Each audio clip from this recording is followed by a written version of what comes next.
When something is important enough, you do it even if the odds are not in your favor. I'd rather be optimistic and wrong than pessimistic and right. If you're trying to create a company, it's like baking a cake. You have to have all the ingredients in the right proportion. Some people don't like change, but you need to embrace change if the alternative is disaster. If you get up in the morning and think the future is going to be better, it is a bright day. Otherwise, it's not. We're running the most dangerous experiment in history right now, which is to see how much carbon dioxide the atmosphere can handle before there is an environmental catastrophe. It's okay to have your eggs in one basket as long as you control what happens to that basket.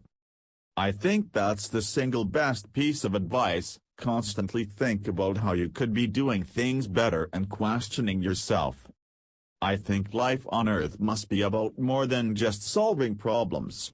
It's got to be something inspiring, even if it is vicarious. Really, the only thing that makes sense is to strive for greater collective enlightenment.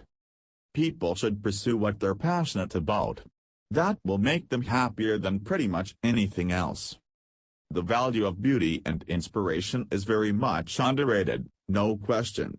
But I want to be clear, I'm not trying to be anyone's savior. I'm just trying to think about the future and not be sad. A company is a group organized to create a product or service, and it is only as good as its people and how excited they are about creating. I do want to recognize a ton of super talented people. I just happen to be the face of the companies. I think we have a duty to maintain the light of consciousness to make sure it continues into the future. I think it's very important to have a feedback loop, where you're constantly thinking about what you've done and how you could be doing it better. We're already cyborgs.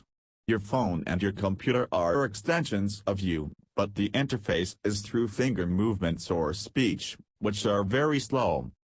I'm interested in things that change the world or that affect the future and wondrous, new technology where you see it, and you're like, wow, how did that even happen? How is that possible? The key to making things affordable is design and technology improvements, as well as scale. In order for us to have a future that's exciting and inspiring, it has to be one where we're a space-faring civilization.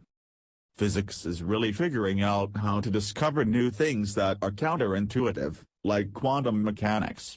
It's really counterintuitive. I think most of the important stuff on the internet has been built.